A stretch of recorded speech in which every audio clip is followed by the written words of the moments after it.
আশা করি সবাই ভালো আছেন। আবারও আপনাদের সামনে উপস্থিত হয়েছি নতুন আরো একটি ভিডিও নিয়ে। ভিডিওটি শুরু করার পূর্বে বলে নিতে চাই, আমরা আমাদের এই চ্যানেলে এইচএসসি, বিবিএ এবং এমবিএ এর সকল ম্যাথ বিষয়ের উপরে ক্লাস দিচ্ছি। ইতিমধ্যেই আমরা এই বিষয়গুলোর উপরে অনেকগুলো ক্লাস দিয়েছি। আশা করি আপনারা রীতিমতো ক্লাসগুলো দেখছেন। সো যদি কেউ আজকেই আমাদের চ্যানেলে প্রথম ক্লাস করে থাকেন, তাহলে বলবো অবশ্যই আমাদের চ্যানেলটি সাবস্ক্রাইব করে রাখুন এবং সাথে থাকা বেল আইকনটি ক্লিক করে রাখুন, যাতে করে পরবর্তী ক্লাসগুলো আপনারা সহজেই পেয়ে যান। সো আরও বলে নিতে চাই যে আমরা যে ক্লাসগুলো দিচ্ছি সেগুলো অবশ্যই প্লেলিস্ট আকারে দেখে নেবেন, ঠিক আছে? আপনি যে বিষয়ের যেই অধ্যায়টি করতে চাচ্ছেন, অবশ্যই আপনি সেই বিষয়ের সেই অধ্যায়টি আমাদের প্লেলিস্টে পেয়ে যাবেন। সো আপনি ওই প্লেলিস্টে যাবেন, প্লেলিস্টে গিয়ে প্রথম থেকে শেষ পর্যন্ত ক্লাসগুলো সিরিয়ালে করবেন, ঠিক আছে? তাহলে আপনার যে কোনো অধ্যায় বুঝতে সহজ হবে। সো আজ আমরা আলোচনা করব অনার্স প্রথম বর্ষের অর্থাৎ বিবিএ ফার্স্ট ইয়ারের প্রিন্সিপালস অফ অ্যাকাউন্টিং বিষয়ের পঞ্চম অধ্যায় নিয়ে কথা বলবো।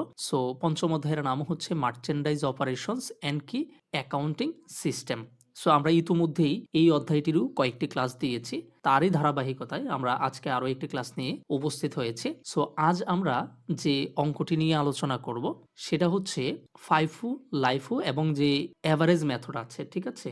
সো এই ফাইফু লাইফু নিয়ে আমরা এই একটি ক্লাসই দেব। তার কারণ হচ্ছে আপনারা ফাইফু এবং লাইফু গুলো ইন্টারভিউ করেছিলেন, ঠিক আছে? সো আশা করি আপনারা ফাইফু লাইফু গুলো পারবেন, কারণ এই অঙ্কগুলো খুবই সহজ। সো আমরা চেষ্টা করব আজকে এই একটি অঙ্কের মাধ্যমে সবগুলো সমস্যার সমাধান করার, ঠিক আছে?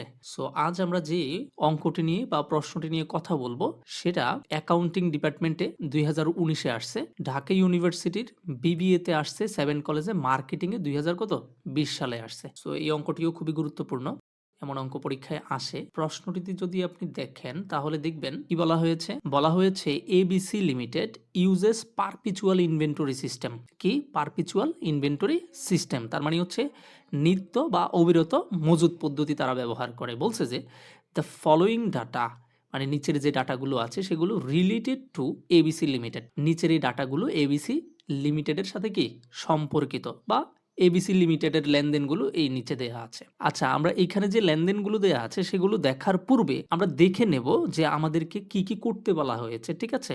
সো কি কি করতে বলা হয়েছে সেটা যদি আপনি দেখতে চান তাহলে আপনাকে অবশ্যই আসতে হবে কোথায়? রিকোয়ারমেন্টে। ফাইন, আপনি যদি রিকোয়ারমেন্টে দেখেন এখানে লেখা আছে determine the cost of inventory. কি এখানে হবে? Cost of inventory on hand at May 31st 2018, অর্থাৎ 2018 সালের 31 মেতে আপনার হাতে যে ইনভেন্টরি আছে সেই ইনভেন্টরির কস্ট বের করতে বলছে, কস্ট অফ ইনভেন্টরি। এর মানে হচ্ছে এখানে আপনাকে সমাপনী মজুদের মূল্য বের করতে বলছে।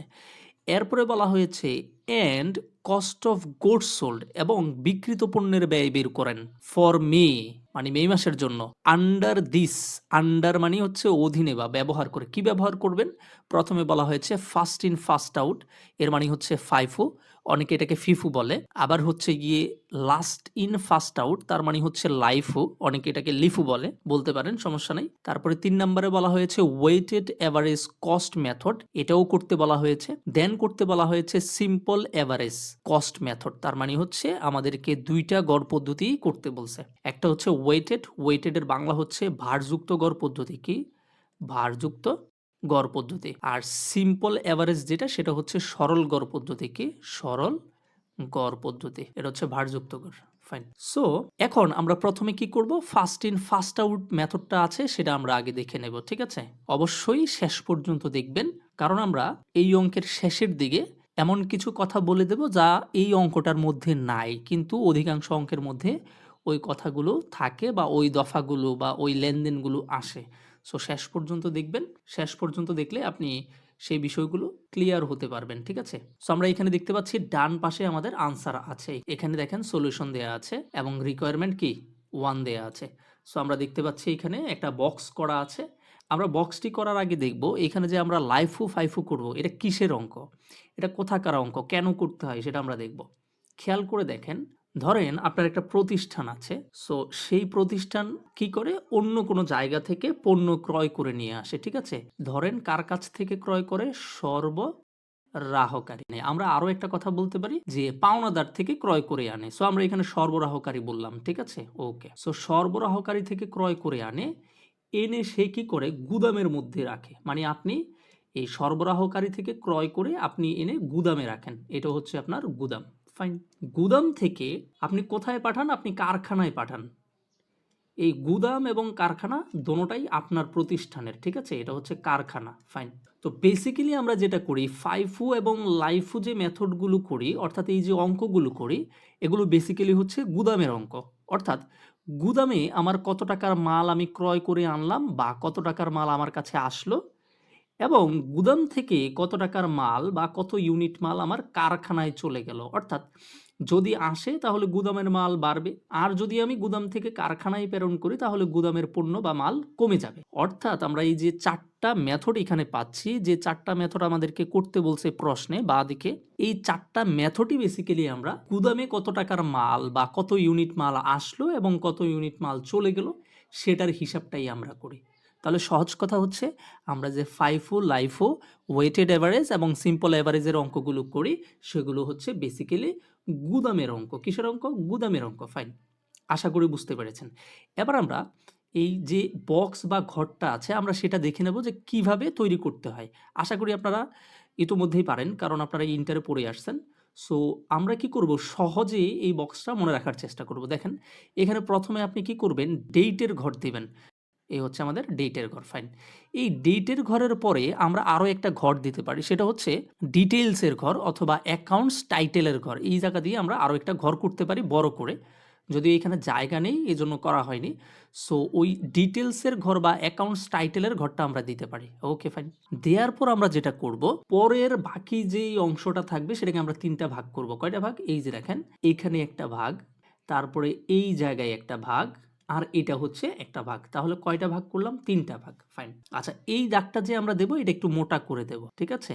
এই যে দাগটা, এই দাগটা বেসিক্যালি আমরা কি দেবো, একটু মোটা করে দেবো। মোটা মানে হচ্ছে বড় জায়গা রাখবো। এখানে খেয়াল করে দেখেন, এই ডেটের এখানে কোনো কি নেই, দাগ নাই, এটা মাথায় রাখবেন। ফাইন। ধরেন আমরা এই ঘরটা এইভাবে আঁকলাম, ঠিক আছে? ওকে। আর এই দাগগুলো কোথায়? নিচে চলে গেল, ঠিক আছে? ফাইন। আমি জাস্ট ঘরটা বুঝাচ্ছি। এবার দেখেন, এই দাগগুলো কিন্তু উপরের দাগ থেকে আসছে, এই উপর থেকে নিচের দিকে নামছে। এখন আপনি যেটা করবেন, এই যে 3টা ঘর করলেন, 3টা ঘরের নাম কি হবে? একটার নাম হচ্ছে পারচেজ, মানে হচ্ছে ক্রয়, অথবা আপনি বাংলায় প্রাপ্তি লিখতে পারেন। আরেকটা হচ্ছে কস্ট অফ গুডস সোল্ড, এখানে কিন্তু আমরা ইস্যু লিখতে পারি, কস্ট অফ গুডস সোল্ডও লিখতে পারি, ইস্যুও লিখতে পারি। ফাইন। তারপর হচ্ছে ব্যালেন্স, ব্যালেন্স মানে হচ্ছে জের বা উদ্বৃত্তের ঘর। ফাইন। এবার এই প্রত্যেকটা ঘরকে, অর্থাৎ purchase, cost of goods sold এবং ব্যালেন্স, এর প্রত্যেকটা ঘরকে আমরা আবার 3টা ভাগে ভাগ করব। একটা হচ্ছে ইউনিটের ঘর, খেয়াল করে দেখেন, একটা হচ্ছে ইউনিট কস্টের ঘর, আর আরেকটা হচ্ছে কি, টোটাল কস্টের ঘর, ঠিক আছে?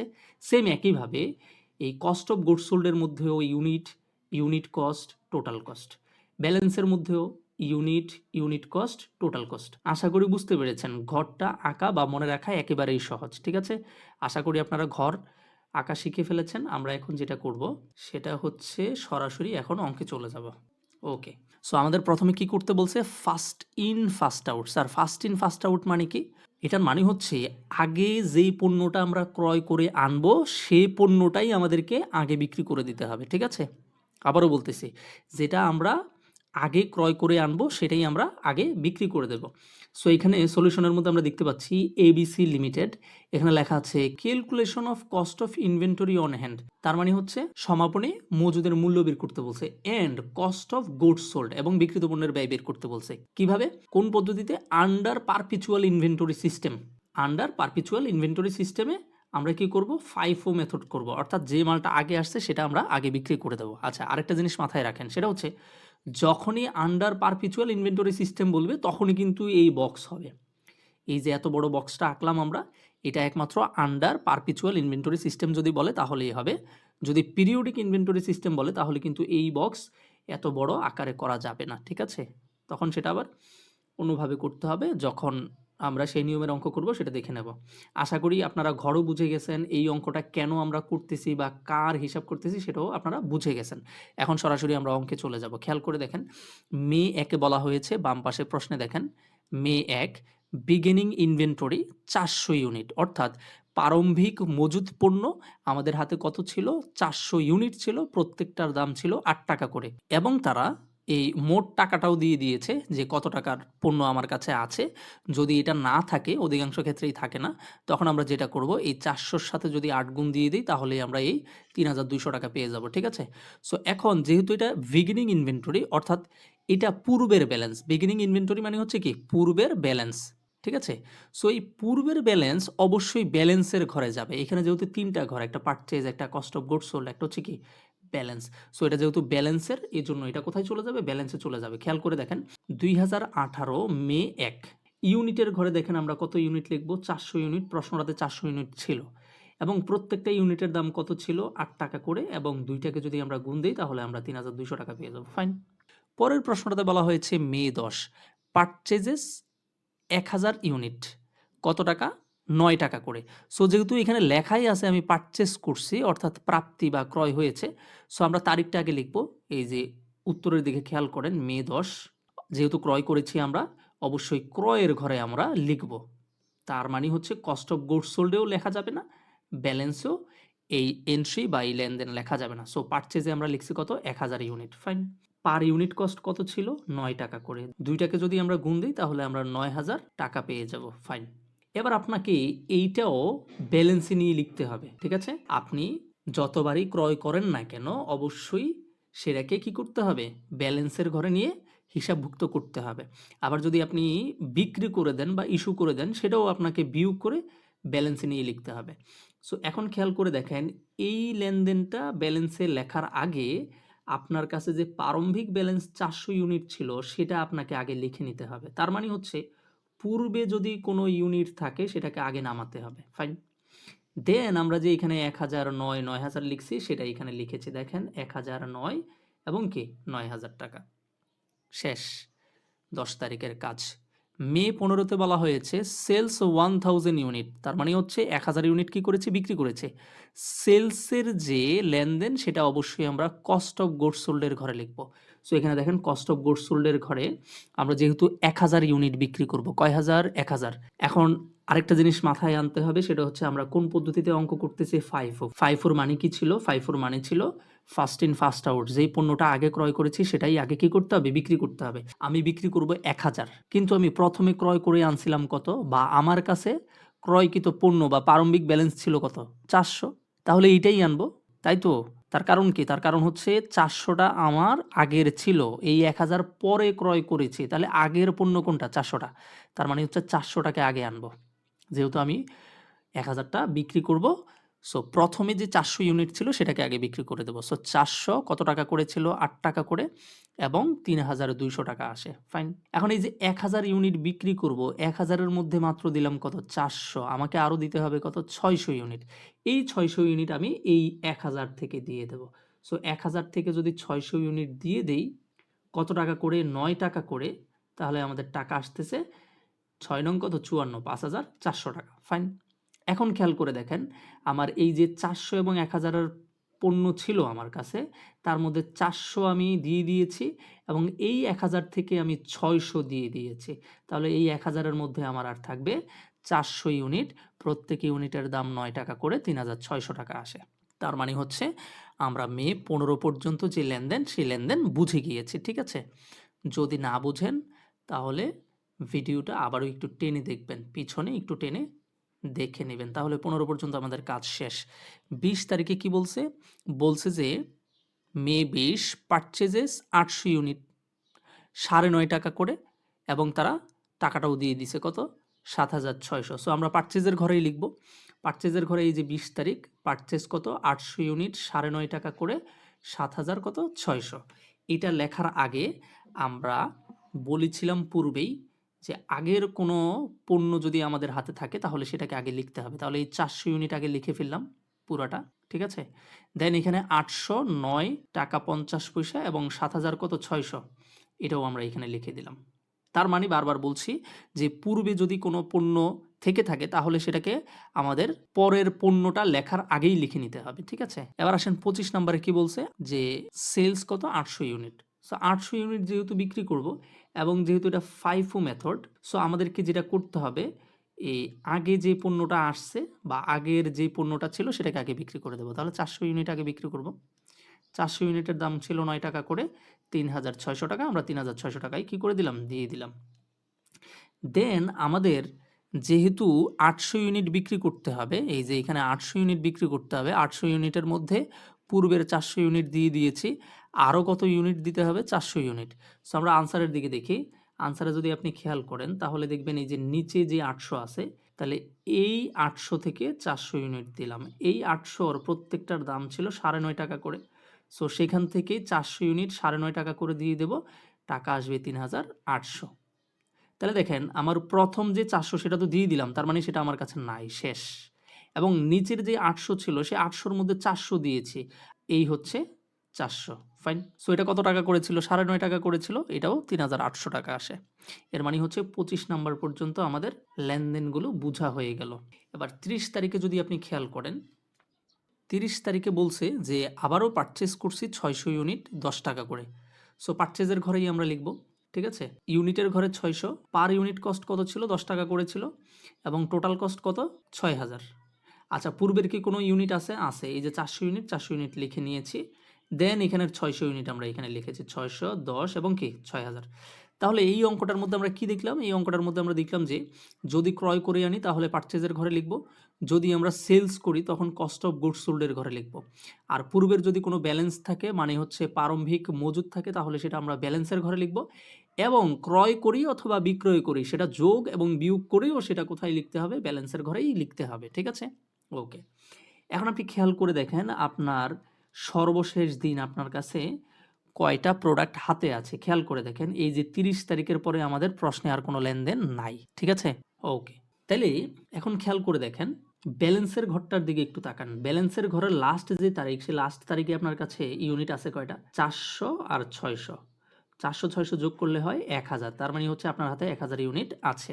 এবং এই 1000 ইউনিটের মূল্য কত দেখেন, 3800 এবং 6000, তার মানে হচ্ছে 9800। ওকে, তার কারণ কি, তার কারণ হচ্ছে এখানে দুইটা হারের পণ্য ছিল, একটা ছিল 9.5 টাকার, একটা ছিল 10 টাকার। ওকে, সো আমরা তাহলে কি করলাম, বছর বা মাস শেষে, সময়ের শেষে অর্থাৎ মাসের শেষে আমার হাতে আছে 1000 ইউনিট, এবং সেই 1000 ইউনিটের মূল্য হচ্ছে 9000 কত, 800।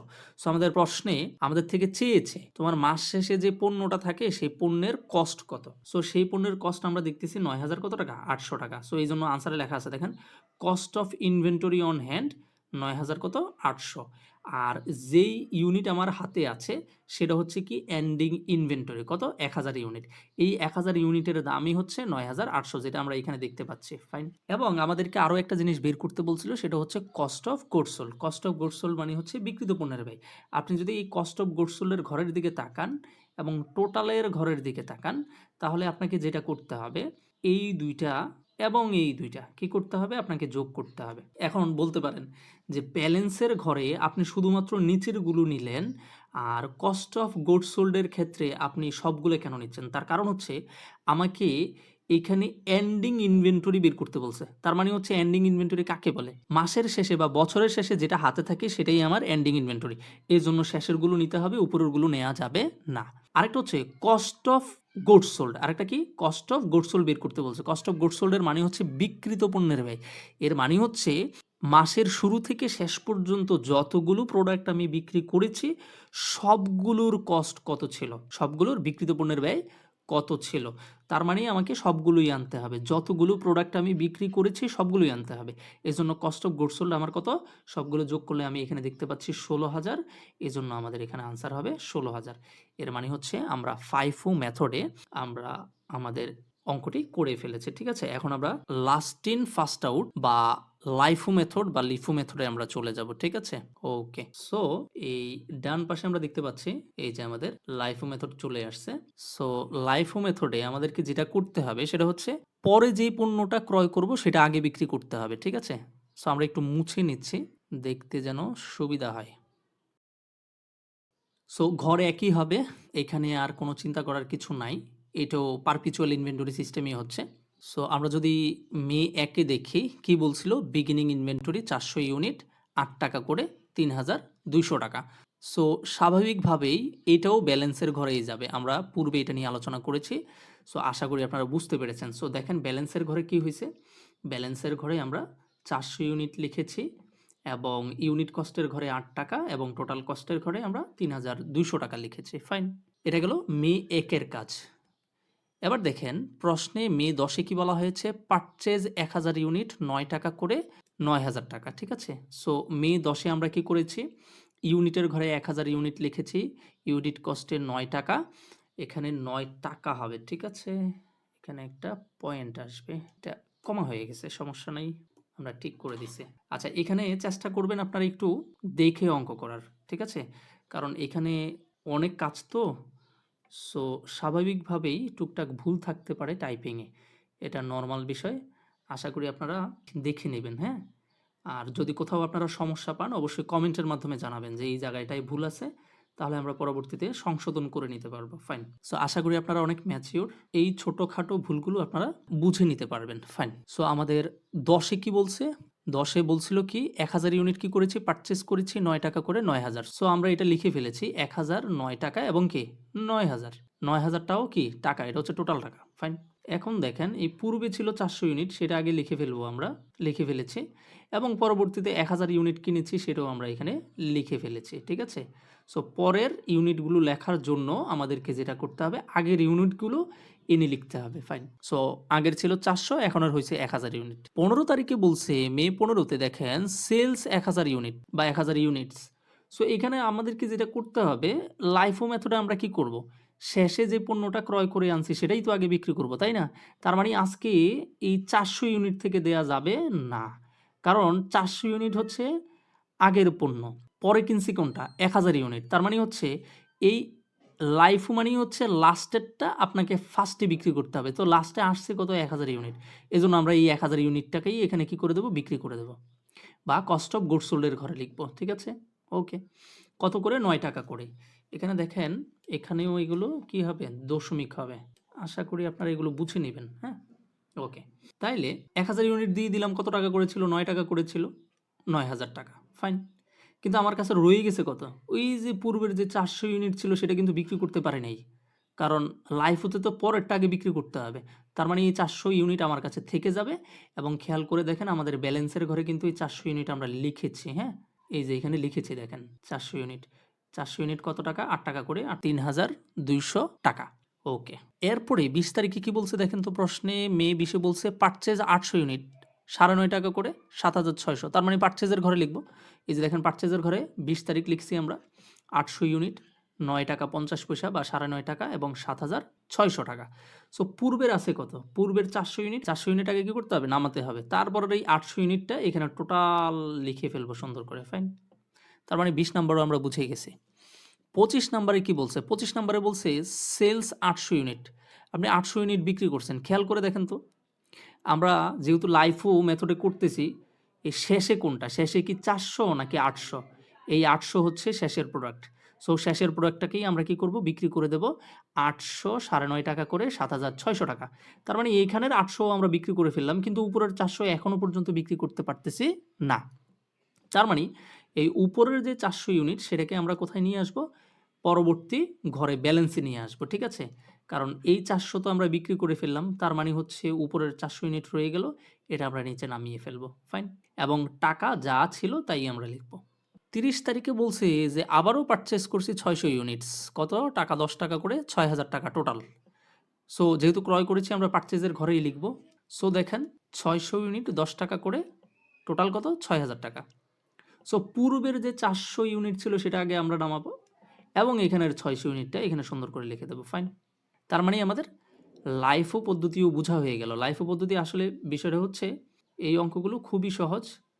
আশা করি এগুলো আপনারা পূর্ব থেকেই পারেন। সো এখন যদি খেয়াল করেন তাহলে দেখবেন যে লাস্ট তারিখে আমাদের হাতে আছে ৪০০ আর ৬০০ ইউনিট। সো এই ৪০০ আর ৬০০ ইউনিট যোগ করলে ১,০০০ ইউনিট হয় এবং মোট টাকা কত দাঁড়ায়? ৩,২০০ এবং ৬,০০০। সো ৩,২০০ ৬,০০০ যোগ করলে ৯,০০০ কত হয়? ২০০। এখানে একটু পার্থক্য তৈরি হয়েছে। কিভাবে দেখেন? দেখেন এখানে যখন আমরা FIFO করেছিলাম তখন আমাদের এই cost of inventory on hand অথবা এন্ডিং ইনভেন্টরির মোট মূল্য কত ছিল? ৯,৮০০। কিন্তু এখানে বের হয়েছে ৯,০০০ কত? ২০০। ওই যে এখানে লাস্টে আমরা দেখতে পাচ্ছি ৯,২০০। 200। সো এখানেই আমরা এই 9200 লিখে দেব। তার মানে হচ্ছে FIFO এবং LIFO-তে যখন অঙ্ক করব তখন আমাদের যে টোটাল কস্টটা থাকবে এন্ডিং ইনভেন্টরির সেটা একটু তারতম্য হবে, ঠিক আছে? কারণ কি? কারণ হচ্ছে এখানে এই যে আমাদের ইউনিট কস্টগুলো আছে সেই ইউনিট কস্টগুলো তো যখন উপর থেকে বিক্রি করে আসবো তখন এক ধরনের ইউনিট কস্ট থাকবে, আর নিচ থেকে যখন বিক্রি করব তখন এক ধরনের ইউনিট কস্ট থাকবে। সো এই ইউনিট কস্টের জন্যই আমাদের এখানে টাকাটার তারতম্য তৈরি হবে। এবং এখানে খেয়াল করে দেখেন আমাদের এন্ডিং ইনভেন্টরি কত ছিল? 1000 ইউনিট। এই যে এন্ডিং ইনভেন্টরি 1000 ইউনিট এবং এই 1000 ইউনিটের কস্ট কত ছিল? 9200 টাকা। কস্ট অফ এন্ডিং ইনভেন্টরি 9200 টাকা, ফাইন। এবং কস্ট অফ গুডস সোল্ড কত ছিল? 16600 টাকা। খেয়াল করে দেখেন এখানে 9000 এবং এখানে 7600, কারণ আমরা জানি কস্ট অফ গুডস সোল্ড এর ক্ষেত্রে টোটাল কস্টের ঘরে যেগুলো থাকবে সেগুলো আমরা যোগ করে ফেলবো। সো যোগ করলে আমরা দেখতেছি 16000 কত? 600 টাকা, ঠিক আছে? আর পূর্বেরটাতে কত ছিল? পূর্বেরটাতে ছিল 16000 টাকা। তার মানে এখানেও 600 টাকার একটা ডিফারেন্স তৈরি হয়েছে, তাই তো? ফাইন। সো আশা করি আপনারা FIFO এবং LIFO বুঝতে পেরেছেন। সো এখন আমরা ওয়েটেড অ্যাভারেজটা করে ফেলবো, ঠিক আছে? Weighted average.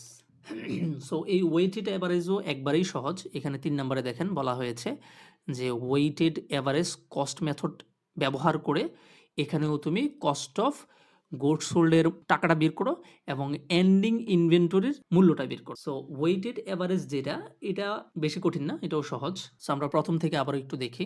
অবশ্যই ক্লাসটা মনোযোগ দিয়ে করবেন।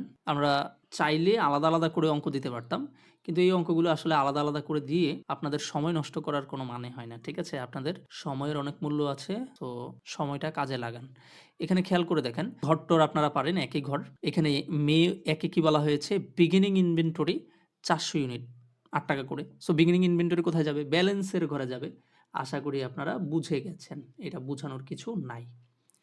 পরবর্তীতে মে 10-এ পারচেজ 1000 ইউনিটস 9 টাকা করে 9000। সো এখানে দেখেন 1000 9 টাকা করে 9000, ঠিক আছে? আচ্ছা, যেহেতু আমরা ওয়েটেড অ্যাভারেজ করতেছি, কি করতেছি? ওয়েটেড অ্যাভারেজ কস্ট মেথড করতেছি, সেহেতু আমাদেরকে যেটা করতে হবে সেটা হচ্ছে আমাদের পূর্বের পণ্যের সাথে নতুন ক্রয়কৃত পণ্যটাকে কি করে ফেলবো? যোগ করে ফেলবো, ঠিক আছে? এখানে খেয়াল করে দেখেন পূর্বের যে পণ্যটা ছিল কত ইউনিট ছিল? 400 ইউনিট।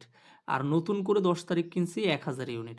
তাহলে এই 400 আর 1000 যোগ করলে কত হবে? 1400 ইউনিট। খেয়াল করে দেখেন আমরা ইউনিটের ঘরে 1400 লিখেছি।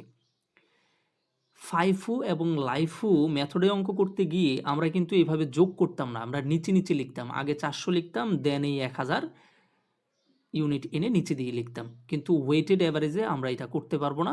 ওয়েটেড অ্যাভারেজ মানে হচ্ছে পূর্বের পণ্য এবং বর্তমানের পণ্য এগুলাকে আমরা যোগ করে একসাথে করে ফেলবো, ঠিক আছে? একসাথে করে ফেলবো। ওকে, এখন কি করতে হবে? এখন খেয়াল করে দেখেন এই যে উপরের ঘরটাতে আমাদের টোটাল কস্টটা কত ছিল? 3200। এই 3200-র সাথে এখানে 9000 টাকায় যোগ করব, ঠিক আছে? সো এখানে এই 3200-র সাথে 9000 যোগ করে দিলে আমাদের কত টাকা চলে আসে? 12200 টাকা। আপনারা আশা করি দেখতে পাচ্ছেন। এখন এই 12200-কে আমরা যেটা করব 1400 দিয়ে ভাগ করে দেব। 12200 টাকাকে 1400 ইউনিট দিয়ে ভাগ করে দেব। সো 1400 ইউনিট দিয়ে যদি আমরা ভাগ করি তাহলে আমাদের টাকা আসবে কত? প্রায় 8.71 টাকা, ঠিক আছে? ওকে, সো এখন খেয়াল করে দেখেন ব্যালেন্সের ঘরে ইউনিট কস্টের সোজাসুজি কত টাকা বসালাম আমরা? 8.71 টাকা। শুধু এই অঙ্কে এই জায়গাটা বুঝার দরকার আছে, এছাড়া আর কিছু বুঝার দরকার নাই, ঠিক আছে? আর বাকি সবগুলো বা সবকিছু আগের মতো আগের নিয়মে চলবে। সো আশা করি আপনারা এই 10 তারিখের যে লেনদেন আছে সেটা বুঝতে পারছেন এবং ব্যালেন্সে কিভাবে লিখছি সেটাও বুঝতে পারছেন।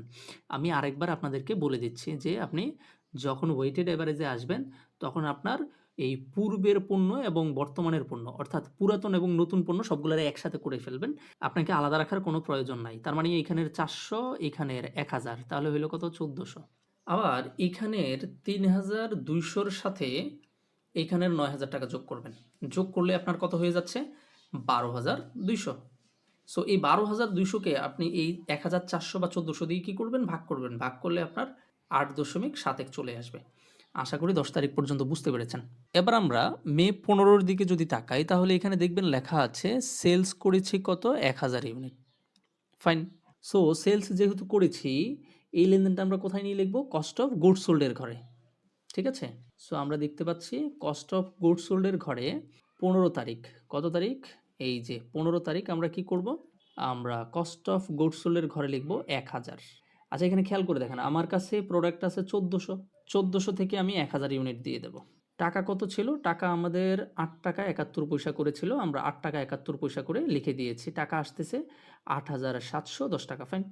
1400 থেকে যেহেতু 1000 প্রোডাক্ট দিয়ে দিয়েছি, আমাদের কাছে আর থাকবে 400 প্রোডাক্ট। ঠিক আছে? ফাইন। এখন এখানের মানটা কিভাবে লিখবো আমরা? খেয়াল করে দেখেন। 1400 থেকে 1000 বিয়োগ করে দিলে যেমন 400 হয়, ঠিক তেমনি এই 12,200 থেকে আমরা যেটা করব সেটা হচ্ছে এই 8,710 টাকাকে কি করে দেব? বিয়োগ করে দেব। ঠিক আছে? একইভাবে যদি আমরা বিয়োগ করি তাহলে আমাদের টাকা আসতেছে কত? 3,490 টাকা আসবে। এই 3,490 টাকাকে যদি 400 দিয়ে আমরা ভাগ দেই তাহলে আমাদের আসতেছে 8 টাকা 72 পয়সা অথবা 8.72 পয়সা, অথবা আপনি এখানে 7-1 পয়সাও লিখতে পারেন। সো কারণ হচ্ছে আমরা যখন এই পূর্বে ভাগ করেছিলাম তখন এই 8.71 এর পরেও আমাদের আরও অনেকগুলো ডিজিট ছিল।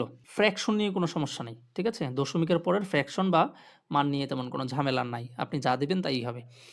এরপরে খেয়াল করে দেখেন, তবে চেষ্টা করবেন ওই টাকা ২ টাকে যেন মিলে। এই টাকাটা যেন মিলে আরকি।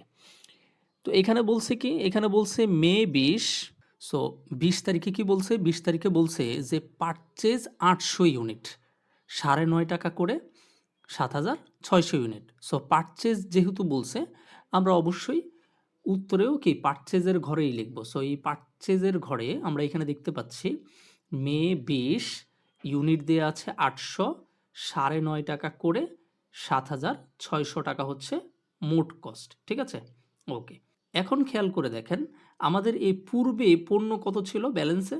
ব্যালেন্সে পূর্বের পণ্য ছিল কত? ৪০০ ইউনিট। নতুন করে আবার ক্রয় করছি ৮০০ ইউনিট। তাহলে ৪০০ আর ৮০০ যোগ করলে হয় ১২০০। এখানে ৭,৬০০ টাকা টোটাল কস্ট, আর এখানে ৩,৪৯০ টাকা ছিল টোটাল কস্ট। সো এই দুইটাকে যদি আমরা যোগ করি আমাদের আসতেছে ১১,০৯০ টাকা। ফাইন। এই ১১,০৯০ টাকাকে যদি আমরা ১,২০০ দিয়ে আমরা ভাগ করি তাহলে আমাদের ইউনিট কস্ট দাঁড়াচ্ছে কত? ৯ টাকা ২৪ পয়সা। অর্থাৎ আমাদের টোটাল কস্টকে আমরা ইউনিট দ্বারা কি করব? ভাগ করব। ভাগ করলে পার ইউনিট কস্ট বের হয়ে যাবে। আশা করি বুঝতে পেরেছেন। তারপরে মে ২৫-এ বলা হয়েছে সেলস ৮০০ ইউনিট।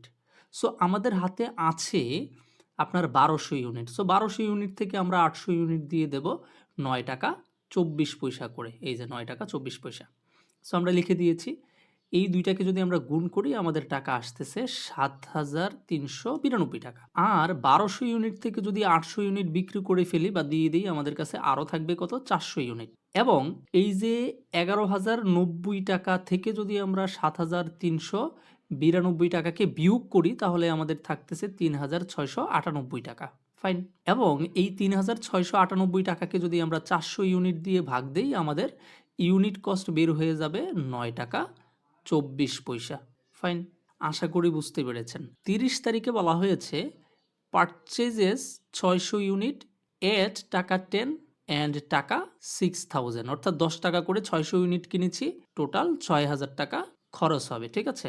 সো যেহেতু পারচেজ করেছি পারচেজের ঘরেই লিখব ৩০। এই যে আমরা ৬০০ ইউনিট লিখেছি ১০ টাকা করে এবং টাকা আসবে ৬,০০০ টাকা। আমাদের পূর্বের ইউনিট কত ছিল? এই যে পূর্বের ইউনিট খেয়াল করলে দেখবেন ৪০০ ইউনিট ছিল আমাদের। হ্যাঁ, এই ৪০০ ইউনিটের সাথে ৬০০ ইউনিট যদি যোগ করি আমাদের ১,০০০ ইউনিট হয়ে যায়। এই ৩,৬৯৮ টাকার সাথে যদি ৬,০০০ টাকা আমরা যোগ করে দিই ৯,৬৯৮ টাকা হয়ে যায়। আর এই সর্বশেষ তারিখ অর্থাৎ মে ৩০-এ আমাদের হাতে ছিল ১,০০০ ইউনিট, এটাই নিচে লিখেছি আবার। এবং এখানে টোটাল কস্টটা দাঁড়াচ্ছে ৯,৬৯৮, আমরা ৯,৬৯৮ টাকাই লিখেছি। ঠিক আছে?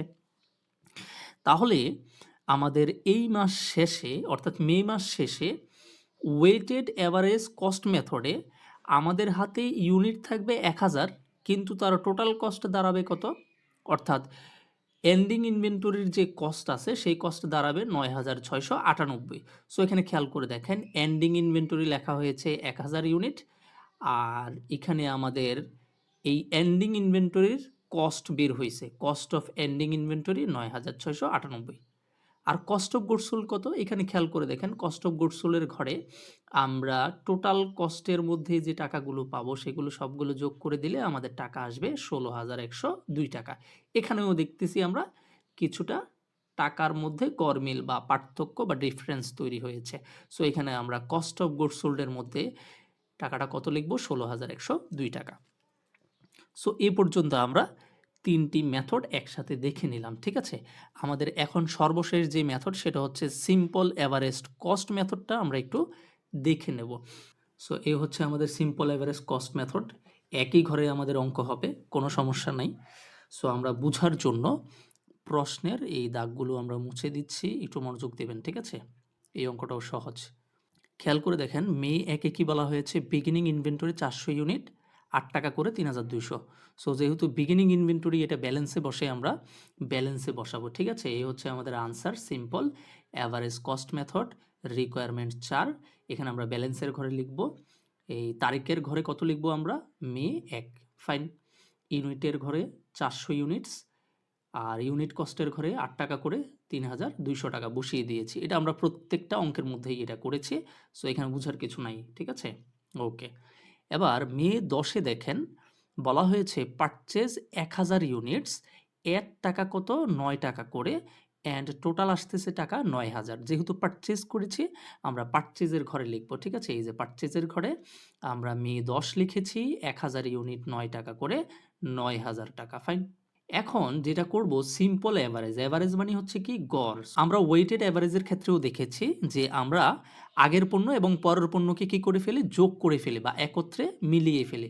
সো আমরা এখানে দেখব ৪০০ একক এবং ১,০০০ একক দুইটাকে যোগ করলে কত?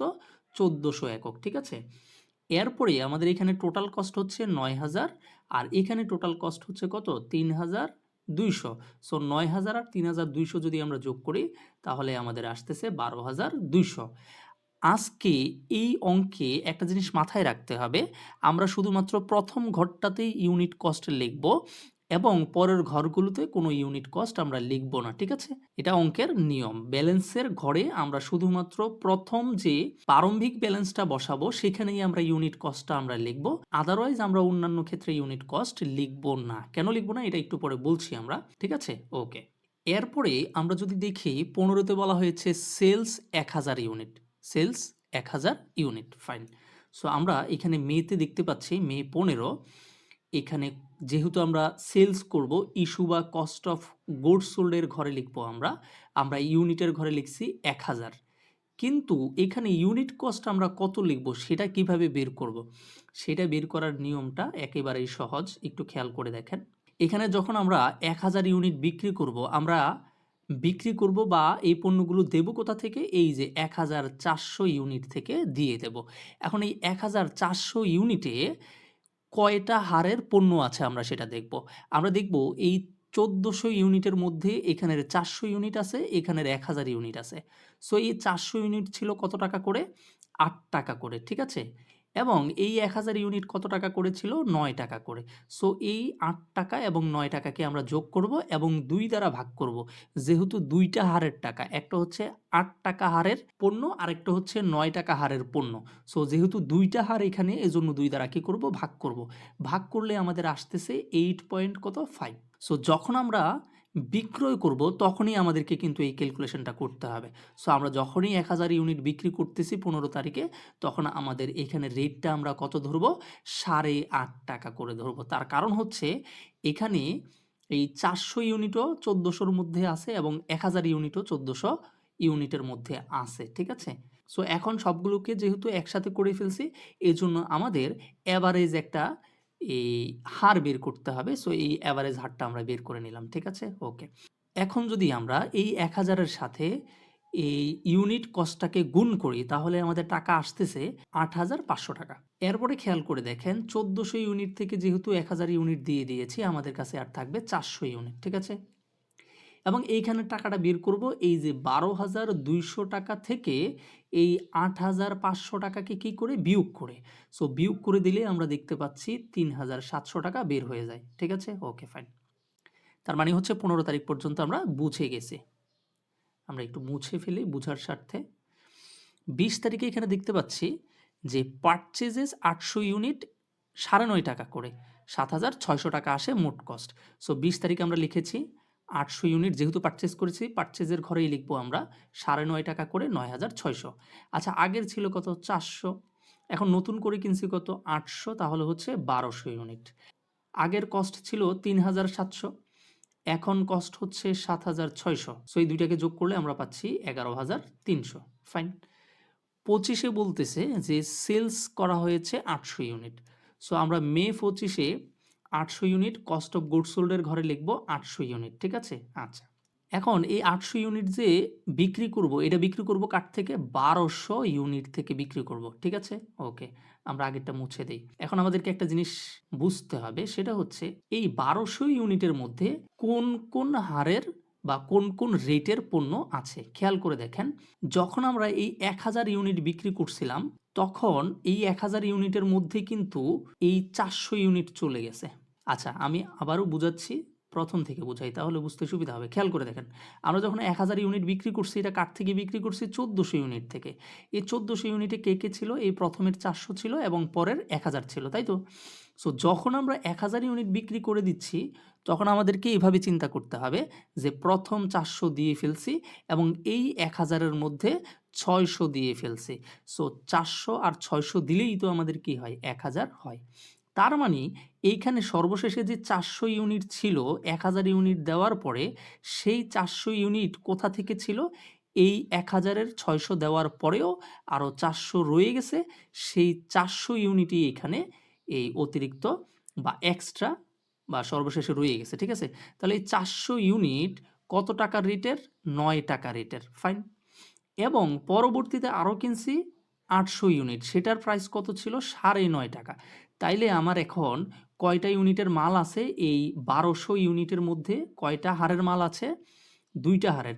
একটা হচ্ছে এই যে এখানে 400 আছে 9 টাকা করে, 9 টাকা করে, এবং এখানে নতুন যে 800 ইউনিট কিনছি 9.5 টাকা করে, সেই 9.5 টাকা, ঠিক আছে? এটাকে আমরা 2 দ্বারা ভাগ দেব, তখন আমাদের চলে আসবে 9.25, ঠিক আছে? এজন্য এই 800 ইউনিটের সাথে 9.25 গুণ করব, গুণ করলে 7,400 টাকা আসে। আশা করি বুঝতে পেরেছেন। আবারও দেখেন 1200 ইউনিট থেকে যখন আমরা 800 ইউনিট বিক্রি করে দেব, আমাদের আর থাকবে কত? 400 ইউনিট। ক্লিয়ার? ওকে। এবং এই 11,300 থেকে যদি আমরা এই 7,400 টাকাকে বিয়োগ করে দেই, তাহলে আমাদের থাকতেছে 3,900 টাকা। ফাইন। এরপরে মে 30-এ বলা হয়েছে পারচেজেস 600 ইউনিট এট টাকা 10, টোটাল টাকা কত? 6,000। সো আমরা যেহেতু পারচেজ করেছি আমরা পারচেজের ঘরে লিখব মে 30 600 ইউনিট, ইউনিট কস্ট 10 টাকা এবং টোটাল কস্ট হচ্ছে 6,000 টাকা। পূর্বের 400 ইউনিট ছিল এবং নতুন করে কিনছি 600, তাহলে টোটাল হয়েছে 1000। আগের ছিল কস্ট 3,900, এখন হয়েছে কত? 6,000, তাহলে 9,900 হয়ে গেছে, ঠিক আছে? সো মাস শেষে আমাদের হাতে এন্ডিং ইনভেন্টরি থাকতেছে 1000 এবং এই এন্ডিং ইনভেন্টরির মূল্য বা কস্ট দাঁড়াচ্ছে 9,900। ফাইন। এবং কস্ট অফ গুডস সোল্ড কত হবে? এই 8,500 এবং 7,400-কে যোগ করলে আমাদের টোটাল আসতেছে 15,900। সো এখানে খেয়াল করে দেখেন এন্ডিং ইনভেন্টরি হবে কত? 9,900 এবং আমাদের কস্ট অফ গুডস সোল্ড কি? কস্ট অফ গুডস সোল্ড দাঁড়াবে কত? এই যে এখানে 15,000 কত? 900, ঠিক আছে? 15,900। সো আশা করি বুঝতে পেরেছেন। এবং আমরা যে ক্যালকুলেশনগুলো করেছিলাম, এই যে ক্যালকুলেশনগুলো দুইটা নিচে দেয়া আছে, ঠিক আছে? আশা করি বুঝেছেন। যদি এই জায়গা না বুঝেন তাহলে ভিডিওটা আবারও টেনে দেখবেন, আশা করি বুঝে যাবেন। এরপরেও যদি না বুঝেন, আমরা শুধুমাত্র এই সিম্পল এভারেজ কস্ট মেথডের উপরে একটা ডেডিকেটেড ভিডিও বা টিউটোরিয়াল দিয়ে দেবো, অর্থাৎ শুধুমাত্র এই সরল গড় নিয়েই একটা ভিডিও আমরা দেবো আপনাদের জন্য, ঠিক আছে? সো আশা করি বুঝতে পেরেছেন। এখন এই অঙ্কটাতে এমন কিছু আইটেম নাই যে আইটেমগুলো সাধারণত পরীক্ষায় থাকে, ঠিক আছে? এটাতে নাই আর কি। সো তাতে সমস্যা নাই। কি কি? একটা হচ্ছে ফেরত আর আরেকটা হচ্ছে ঘাটতি, ঠিক আছে? সো যদি এরকম থাকে তাহলে আমরা কি করব? আচ্ছা, এখানে বলে রাখতে চাই এই প্রশ্নে একটা লাইন দেয়া আছে। দেখেন এই লাইনটা আমাদের কাজে লাগে নাই। The physical inventory count on May ৩১, ২০১৮ shows ১,০০০ units on hand. এইটা আমাদের কাজে লাগে নাই। তার কারণ হচ্ছে এইখানে ১,০০০ ইউনিট দেয়া আছে এবং আমাদের প্রত্যেকটা অঙ্কে ১,০০০ ইউনিটই বের হইছে। সো এইজন্য এটা দরকার হয় নাই। কিন্তু যদি ঘাটতি থাকতো অঙ্কটার মধ্যে, তখন কিন্তু এই ১,০০০ ইউনিট আমাদের একটা কাজে লাগতো বা ক্যালকুলেশনে কাজে আসতো। সো এই লাইনটার আজকে তেমন দরকার হয় নাই বা দরকার নেই বিধায় আমরা এটা পড়ি নাই। আচ্ছা, এখন যদি প্রশ্নে ঘাটতি দেয়া থাকে, ঘাটতি মানে হচ্ছে আপনার ধরেন খাতায় ২,০০০ ইউনিট কি আছে? পণ্য আছে। আপনি যে হিসাব করেন সেই হিসাবের খাতায় ২,০০০ ইউনিট পণ্য আছে। কিন্তু আপনি যখন গুদামে গিয়ে পণ্য ফিজিক্যালি গণা শুরু করলেন, তখন দেখলেন যে আপনার সেখানে ১,৮০০ ইউনিট আছে। এর মানে হচ্ছে গুদামে কয়শো ইউনিট মাল নেই? ২০০ ইউনিট মাল নেই। কিভাবে নেই সেটা হচ্ছে পরের কথা। কিন্তু আপনি দেখলেন আপনার খাতায় যে হিসাব করছেন সেই হিসাবে ২,০০০ একক থাকার কথা গোডাউনে বা গুদামে। কিন্তু আপনি যখন ফিজিক্যালি নিজে গিয়ে একটা, একটা করে গুণে দেখলেন, সেখানে দেখলেন ১,৮০০ ইউনিট আছে, ২০০ ইউনিট নাই। এই যে ২০০ ইউনিট নাই, এটাই হচ্ছে কি ঘাটতি। সো ঘাটতিটা যখনই প্রশ্নে দেয়া থাকবে, তখন সেই ঘাটতিটা কিন্তু কস্ট অফ গুডস সোল্ড এর ঘরে বসবে। মাথায় রাখবেন, কোথায়? কস্ট অফ গুডস সোল্ড এর ঘরে বসাইয়ে দিবেন। ঠিক আছে? তার কারণ কি? তার কারণ হচ্ছে আমরা জানি যে যখন আমি বিক্রি করতেছি, তখন আমার থেকে পণ্য চলে যাচ্ছে বা পণ্যগুলো কমে যাচ্ছে। এজন্য কস্ট অফ গুডস সোল্ড এর ঘরে লিখতাম সেলসেরগুলা। এখন খেয়াল করে দেখেন, ঘাটতি যখন হচ্ছে, তখনও কিন্তু আপনার গুদামের পণ্য কি হয়ে যাচ্ছে? কমে যাচ্ছে। সো যেহেতু গুদামের পণ্য কমে যাচ্ছে, সেহেতু আপনাকে অবশ্যই কস্ট অফ গুডস সোল্ড এর ঘরেই লিখতে হবে। কারণ আপনাকে কমিয়ে দেখাতে হবে বা কমাতে হবে বা বিয়োগ করে দিতে হবে। ঠিক আছে? এজন্য কস্ট অফ গুডস সোল্ড এর ঘরে এই হিসাবটা বসবে। ফাইন। তার মানে হচ্ছে ঘাটতির হিসাবটা আমরা বুঝে গেছি। এখন ফেরত নিয়ে কথা বলতে হবে। ফেরত নিয়ে কিন্তু একটা ঝামেলা আছে। কি ঝামেলা? দেখেন, আমরা বলছিলাম এখানে ৩ টা পক্ষ বা ৩ টা অংশ আছে। একটা হচ্ছে সরবরাহকারী, যার থেকে আপনি পণ্য আনবেন। তারপরে পণ্যটা এনে আপনি কোথায় রাখবেন? গুদামে রাখবেন। ঠিক আছে? গুদাম।